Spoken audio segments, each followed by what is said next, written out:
this population really challenges us as human resource professionals to almost take a universal design approach to how we think about kind of a strategic HR system. We're not just serving neurotypical folks, we're serving everyone. Good morning, HR. I'm Mike Coffey, president of Imperative, bulletproof background checks with fast and friendly service. And this is the podcast where I talk to business leaders about bringing people together to create value for shareholders, customers, and the community. Please follow, rate, and review Good Morning HR wherever you get your podcast. You can also find us on Facebook, Instagram, YouTube, or at goodmorninghr.com. Early last year, David Aspinall joined me on the pod to discuss hiring neurodiverse talent.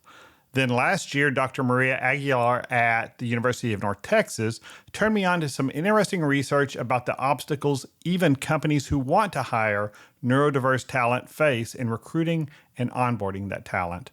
Joining me today to discuss their research and what it means for employers who want to attract and help neurodiverse employees succeed are Dr. Ginny Lopez-Kidwell and Nikki Drader.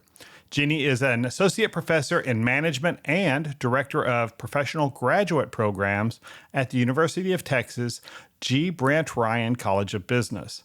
And she is the faculty advisor to PhD candidate Nikki Drader. Before beginning her doctoral studies at UNT, Nikki spent a dozen years at Goldman Sachs, where she ended her tenure as a vice president in change management and business intelligence.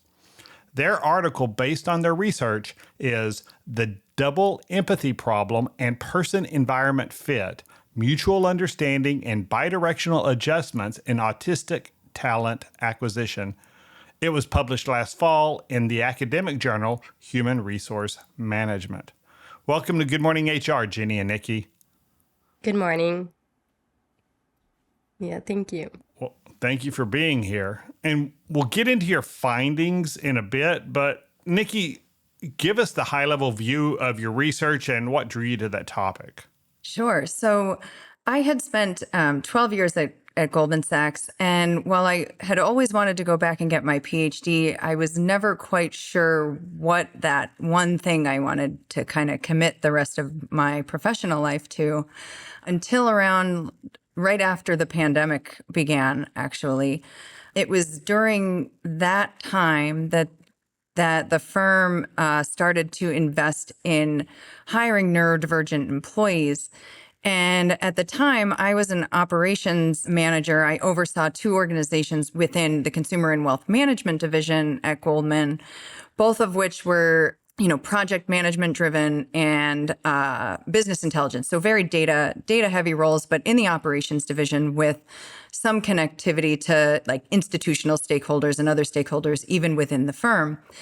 And it was at that time that Goldman decided to pilot their neurodivergent employment initiative with the operations division. Historically, like many other firms before them, beginning in the kind of 2010s, this program was available only to those in the engineering division of the firm. And what was really significant to me about them moving into operations was that, historically, what I had known about autism at the time was that folks had issues with social interaction and communication. And I thought it was really profound that when they had historically hired for roles in the engineering division that had very limited connection to the firm's stakeholder groups, they were now expanding into the operations division where individuals would now be connected with stakeholders. And that was a really meaningful kind of point in the evolution of the program to me, because it demonstrated to me that perhaps my own thinking about autism and what it meant to be autistic may not be accurate. And so I raised my hand to hire a bunch of folks onto our team. We actually only had one spot allocated to us through that program, but we had three exceptional candidates. And we can talk a little bit because the research speaks to kind of how they came into the program. But there were three exceptional candidates that presented to us. So I reached out to the managing director, asked if we could reallocate, traditionally neurotypical headcount to the neurodivergent employment initiative. And the managing director at the time reallocated that headcount. And when I left the program in 2022 to come start my doctorate, those candidates who are now full-time employees were not only still at the firm, but many of them had been promoted. So I actually reached out to Ginny and said, I have this really interesting experience with these exceptional people that have a really interesting story to tell, not just about their own personal journey to the firm, but kind of how they changed the practices of hiring within our organization. And Ginny, being truly a visionary at that time, agreed to take this project on. I had kind of socialized this with some other professors in the field, and the overarching kind of sentiment at the time was, well, perhaps this is just a changing context. So I owe a lot of kind of this work that we do now and my PhD journey and how it started really to Ginny and her advocacy and investment in taking on this project. And so that's kind of how we began over coffee one day at a summer moon in Frisco, Texas.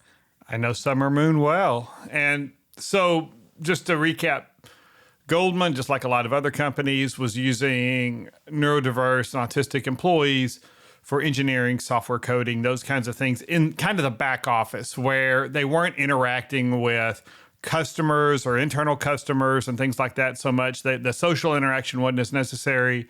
It was mostly the hard technical skills that didn't really require a lot of social interaction. Probably had a project manager between them and the customer who would solve those issues. But Goldman was actively looking for ways to move those employees as they evolved in their careers were into, I guess, things like project management roles or other things into more visible roles. And that's where your experience came in. That's right. I mean, and I just thought that was so profound. And they really, from my perspective, were a leader in that space. I hadn't seen that done before. And, most of the folks I hired sat in the business intelligence organization. And very often they worked directly with institutional clients of the firm to develop, dashboarding tools and different mechanisms for those clients to, have access to information we were housing at the firm. So, like you said, historically, this was a very back office deal. And technically, operations is still back office. But the individuals that we hired really did have the opportunity to interact with some of the clients of the firm. And I just thought that was incredible and like a story that needed to be told and, look at what they were doing and how they went about doing it, especially because, in the late 2010s, even early in the 2020s, autism knowledge from an organizational standpoint is still pretty low. A lot of firms are making an effort to increase the representation of individuals that identify as neurodivergent in the workforce. But how do we do that in the most effective way? And are there economies of scale from that? And so I think, what we were doing kind of at Goldman in, 4 or 5 years ago was really a big deal. And so, Ginny, Nikki mentioned that she kind of pitched this idea to multiple potential advisors, and they kind of the response was, "This is just a shift in context," which is probably an academic term because I don't understand it. So maybe explain that, and then explain what you saw in this topic that made you realize there's something unique here. For sure. So first of all, let me step back and kind of explain how a PhD program works. So you are there for about 4 to 5 years, some program maybe even longer, but at least 4 years. And the goal is to pick some research topic and try to write research paper, learn how to do research and publish them, and then eventually find a place as an academic yourself. In addition of learning how to teach and so forth, taking class and all of that. So you're very busy, but you are concentrating toward research. So that's your typical PhD. You usually will work with different faculty, so you can learn how to do research because it is a multi-year usually process, and it takes a lot of time to learn how to do research and being able to then publish that research. So when I meet with first-year doctoral student, I find out in my experience that it's better to support the initial interest of the doctoral student just because it's a lot of work and it's going to be very challenging, especially that first year. So versus me imposing a topic that I think may have the best chance of being publishing at the time, having that passion from the doctoral student, I think helps a lot in how much effort and how much, adversity that they can encounter and still want to publish that paper. So probably some people, when Nikki may have approached and say, oh, what about neurodiversity, neurodivergence? When people say, well, is it just a change in context? They're saying, well, what is new? What is it going to change to a theory? Is it really going to make any difference how we treat employee, how we onboard them, how we train them? Maybe it's just, a different application. However, what really struck me of interesting in Nikki's story is how much it felt impacted her. So we know that employers are going to do various initiatives to onboard and hire a great range of, employee, people with disability and so forth, which I guess neurodivergent would fall in. But it was really interesting to me how it felt like it impacted her as a leader, as a manager, as a supervisor, and also changed her into becoming an advocate. So that part was really interesting. And then the other part is that she asked actually a very interesting question at some point. So during the summer, she started to review some literature on socialization, since we were going toward at least that kind of broad direction. And she asked, does those theory apply to people that are neurodivergent? And I thought it's a very, especially for somebody that is just starting their PhD, it's a very profound question. And all our theory have a lot of assumption. And in my mind, I think we assume neurotypicality. So if it's true, I think it's worth to try to figure out if those theory are going to hold when you look at people that are neurodivergent. So just to start. And then the second part of it is that in order to, advocate, we have to understand how can we hire those people, onboard them, train them, so that they add value to the organization, right? Organization have mission, they have to be profitable, they want to grow. So why would hire neurodivergent employee be beneficial? And how do you do so? So that change of context where they decided, hey, we're going to bring those people and put them in a more socialized environment. We have a lot of theory about socialization, but we know from how the brain works for neurodivergence, and here particularly people with autism, they process social cue differently. So now differently doesn't mean worse or better, but it's different, right? So there was an interest into studying that, understand why Goldman Sachs was so successful with it, So that part, that was my interest, and also how it turned Nikki into an advocate so much that she wanted to research it now. So how much, I'm guessing there's not a lot of research out there. I mean, the topic of neurodiverse employees hasn't been out there that much. I've spent 30 years in HR and probably had never really heard of it except for in the context of progressive discipline for an employee who didn't fit in the organization or something like that until maybe a decade ago. And even then it wasn't a big, strong topic. So how much research is out there already on just generally, autistic employees in the workforce, and what I get the feeling that this is this is bringing a bridge over a big part of that gap. Yeah, Mike, there is a lot more in the last couple of years. We got into this kind of domain at the same time as a lot of other folks, but it's still fairly in its infancy. In fact, most of the research you will see is qualitative in nature, and that is typical in a kind of burgeoning new area of study. And so we haven't seen a ton in that space. There are some reviews out there on autism and employment, and there's a lot of research. I mean, there's an entire journal devoted to autism. And kind of speaking to that point, most of the literature focuses on autism as compared to things like ADHD, Tourette's, dyslexia, and other forms of neurodivergence.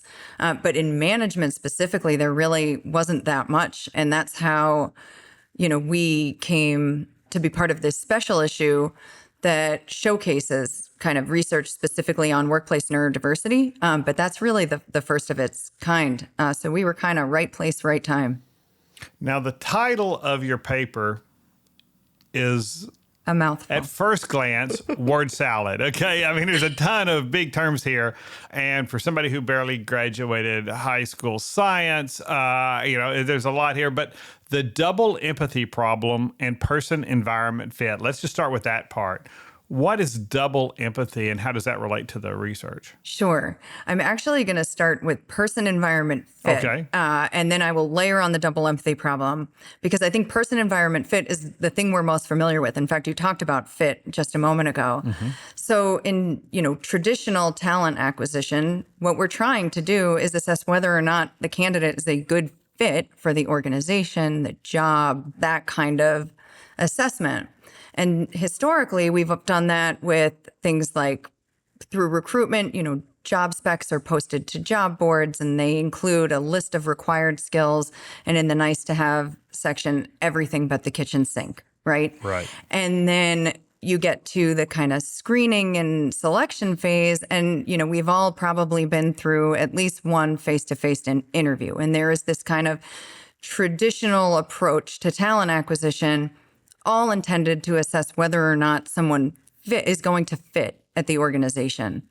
The problem with that, and what that kind of takes for granted, is this idea that, we're assuming we all interact in the same way, that my norms of behavior are your norms of behavior. And what happens, the double empathy problem, is effectively when perhaps I am from a different cultural background, perhaps I'm neurodivergent. My norms of behavior, though they intend to convey that I have the skills required to do the job, if I don't perform that interaction in a way that aligns with your norms of behavior, I may incorrectly, then make the assessment that you are not a good fit for the organization.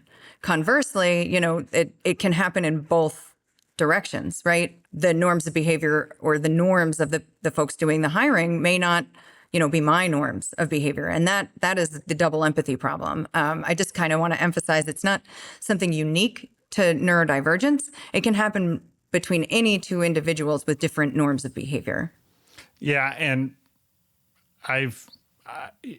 there's been so much conversation, especially in the last 5 years, but even, well before that, about diversity, equity, and inclusion. And my argument has always been that the key point that we need to make about diversity is broadening our recruiting pool to bring in as many qualified candidates, objectively qualified candidates, as we can, and mitigating all the biases, that liver quiver we sometimes have just when we meet somebody and they're different than we are. And so we just say, well, there's probably another candidate out there, and we discount them for no reason other than, they wouldn't fit on this team. And by that, I mean, we often mean not that they're not going to be a team player, be cooperative, be supportive of the team's objectives.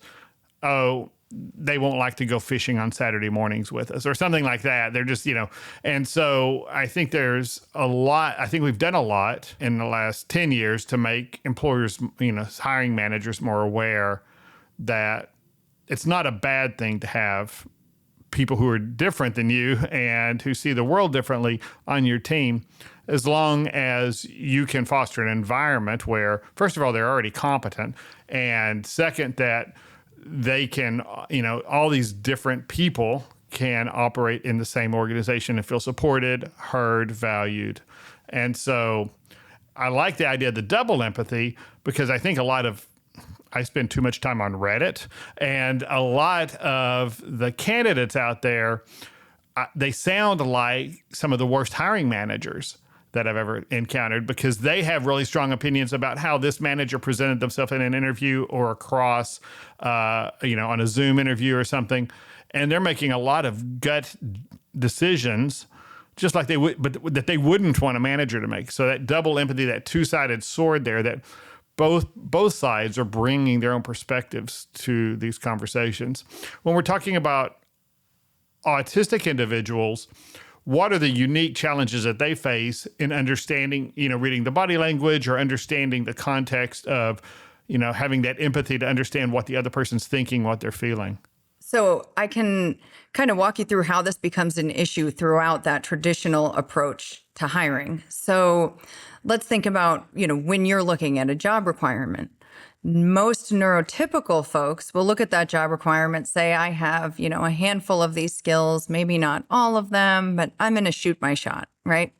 For individuals that are autistic, what we found in our study is that actually not having every single skill, deters them from applying to that job or embellishing our resumes, right? We all make our resume look good. We all use fancy language to make us sound like we've done this exceptional, thing. And really we, just kind of are answering emails, right?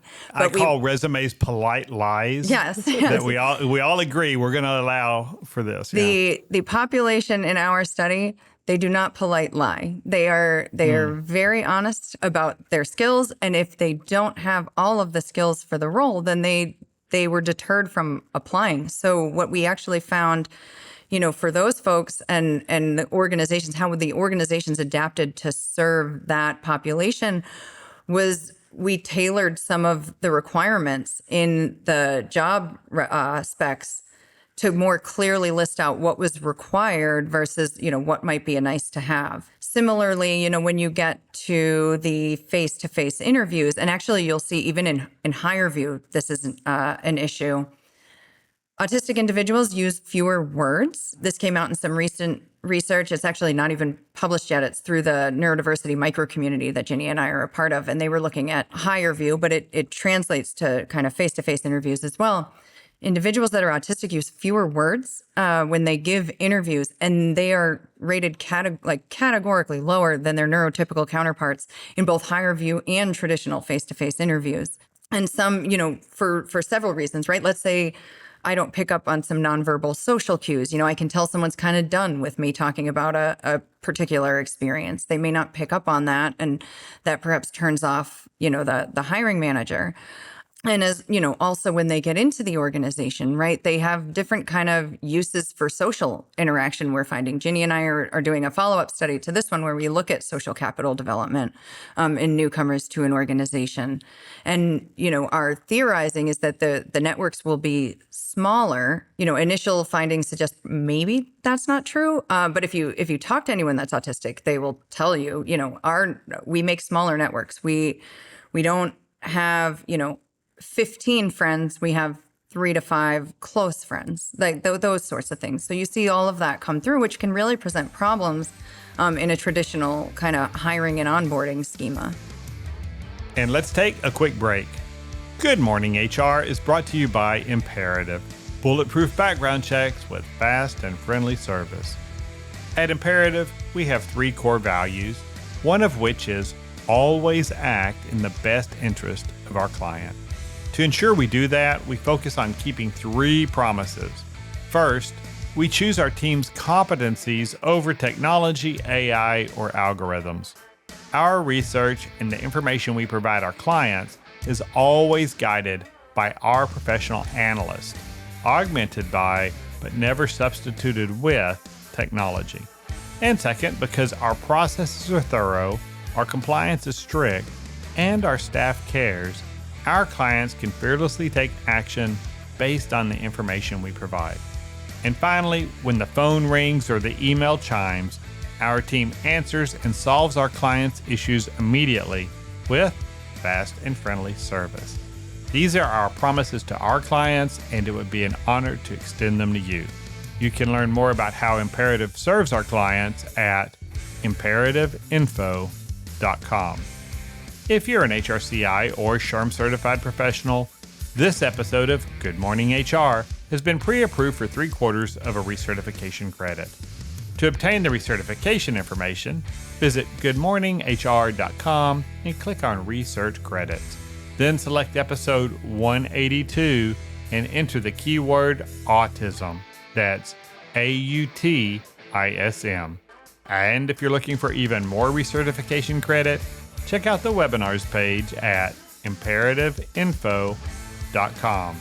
And now back to my conversation with Dr. Ginny Lopez-Kidwell and Nikki Drader. If it's true that neurotypical folks have, especially non-autistic, because like I'm neurodiverse to the extent that I'm crazy ADHD, and I'm 55.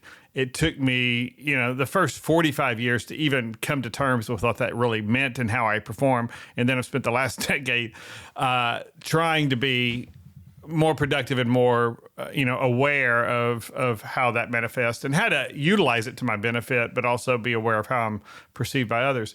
But I wonder if people who are neurotypical, and have larger networks, if the quality of those networks and those relationships is really meaningful as far, how many, I'd be curious how many of those, if you've got a network in the organization of 15 people, how many of those are truly impactful on organizational performance and your own performance? And is there a difference, if that comes down to 5 and the neuroatypical or neurodiverse group has 5, are those balancing out, or is there a difference in the quality of those connections? I can try to jump in for that because my training at the University of Kentucky was social network. So that's what we do. We study the set of relationship that you have in the workplace. We call them network because as you form relationship and other people form relationship, over time, you have certain dynamics that will establish. So you have a great question. Is it useful to have 15 friends in the workplace versus 10 friends? But the research suggests that when you have more connection, usually it tends to be more helpful to your career. So, there'll be different connection in the workplace, right? You don't always need as deep connection. And we actually separate relationship at what we call strong tie, strong relationship. So think a close friend, somebody you would trust, somebody you can confide in, and weak tie. These are people that you're probably going to tell them all about your personal problem, but they may be good to tell you who to talk to solve that problem, give you some advice, connect you to another person. And we map all those relationships. And, there's been decades of research. It does matter. Your network matter. Now, what would be interesting question for autistic people is that we think, at least from our very, preliminary finding, that they still have the same needs socially. So once you're in a workplace, you must socialize. You may not need as big of a network, but you still need those connections. So that will be answering kind of your question that does it matter to have all the number, the breadth, or can we use the depth of those relationships and maybe they have a really good relationship with their hiring manager, with their direct supervisor, with 1 or 2 peers that they're working with, or one person across a different department, and that's enough because those people maybe are going to vouch for that person or they only need to interact with them. So it'll be very interesting, and that's why we're doing that follow-up study, because as Nikki mentioned, a lot of the research is more on the qualitative side. That's what happened when there's new question. And now we're trying to get quantitative data. So following up a large number of autistic people that join organization that may or may not have special onboarding. So we want to look at both sides and to kind of track how their first 3 to 6 months, their first year, if we can, how does this unfold? And they're called newcomer, and it's a very vulnerable stage from any organization. So you welcome people, you onboard them. Your goal is to keep them past that first year. When you don't, the organization lose a lot, right? They have to replace that person. They've lost all the training that they've put in it. So we want to look at specifically autistic people during those, first year through different survey, and we're going to assess their social network. And so we'll be hopefully, able to answer some of those questions more in more depth. But I think anecdotally, it sounds that there is a difference in their network. Now, from what we saw from our data, I would say they have the same needs.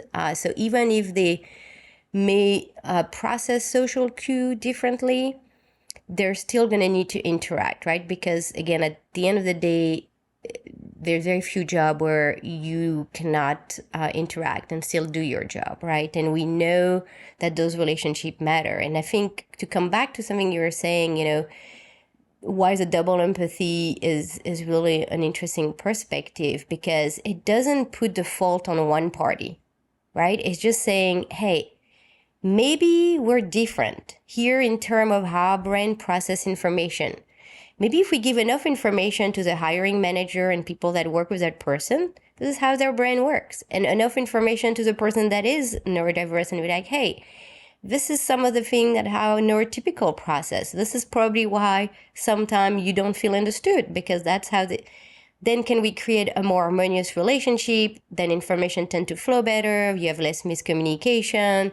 You also, what we have found through those that our first case study, that people feel like they're more accepted, right? I mean, if people take the time to try to understand who you are, you get on the other end that you feel more understood. So there's a lot of, I find it a very brilliant solution to how do we deal with differences and here, how we process information. Yeah, I mean, I'm a big believer in the use of behavioral assessments when you're building a team and you're trying to get people to understand how, I mean, even in neurotypical people, I mean, you've got people who have high sociability, very take charge, very control. Then there's, but maybe those people tend to have often low conscientiousness. They work at an unsteady, pace. And then when they're working with somebody, and I tend to be that person, that's somebody who's not going to read 15 paragraphs in an email, right? They need, bullet points, but they need to understand that there are people who are on the other end of that spectrum who need all the detail every time. And so, my team adjusts when they're talking to me and they want to communicate something to me. And I pay attention. Okay, these are people who are going to make decisions slowly. They're going to want to process it. I can't, in a meeting, say, hey, let's make a decision right now. It's something really important. Here's all the facts. Make a decision. I need to let them go process and think about it and come back with an answer. So when we're talking about, let's just say, autistic people in the process, what does your study say, your research say, employers should do to change their processes so that both sides of that interview equation, that employee selection process, are getting what they need to make a good decision? So it begins with kind of recruitment and how we go out and source our talent. And the first thing that employers need to make sure that they're doing is writing a requirement that really speaks to the job that the individual is being hired to do. Then beyond that, our research suggests that maybe in lieu or even as a supplement to traditional face-to-face interviews, skills-based assessments may be a better predictor of performance, particularly, if your job is not in sales and you're not going to be interacting with a lot of individuals and have to have kind of on-the-fly conversations, are we overemphasizing perhaps traditional interviews? And then, we didn't talk as much yet about kind of what we found in the onboarding piece. We alluded to it with social capital. But in these organizations where the neurotypical workforce is not, there's not a lot of knowledge on autism in general or other forms of neurodivergence. We have a lot of kind of labels and stereotypes and anecdotes and things we think of when we think about this population. But in reality, most neurotypical folks are still learning what it means to be neurodivergent. So in our study, what the organization that we studied used was coaches. And this is where kind of the mutual understanding part of our very long title comes from. These coaches were instrumental in kind of reducing or mitigating that double empathy problem because they could speak to the needs of both sides, and they kind of helped distill the norms of the organization for the neurodivergent employee, and, conversely helped the hiring managers that actually, like myself, that needed to be educated on kind of reconceptualizing, again, difference rather than defect, I think is what we say a lot when we speak to this population. They were instrumental in kind of bridging that double empathy problem. So as, the training is enhanced to target more members of the workforce, to the extent that there are coaches that can facilitate kind of bridging that double empathy problem between, manager and employee. These are all practices that can benefit not just the neurodivergent employee, but anybody in an organization. And that is one of the really cool things we're seeing with some of the corporations now trying to make some of the initiatives that were rolled out as part of their neurodiversity employment programs enterprise-wide solutions for talent acquisition. So, yeah, we do tend to think of onboarding as something you do to the new employee, right? And they're the object of the onboarding. And I think what you're saying is, and it's probably a really good practice all the way around, because this is a good morning HR drinking game. We have people who are really good at a job, so we make them a supervisor. If we had a drink every time we said that, I'd be smashed by the end of most episodes. But I think that's probably a really good point, is we need coaches for those new supervisors or existing supervisors who are bringing new people onto their team to help them understand, okay, here's how this person works, whether they're neurodiverse or not. But, it's probably most pronounced when they encounter somebody who's atypical and it's not somebody that they've encountered before. There's two parts of this equation, right? First, there is the recruiting of the pool. And again, if an organization wants to recruit autistic people, they must understand that they're probably going to need some consultant or some kind of understanding, or look at the research themselves to see, how do I even advertise my job? Because again, the way that an autistic person will read those job opening, they may basically remove themselves from applying.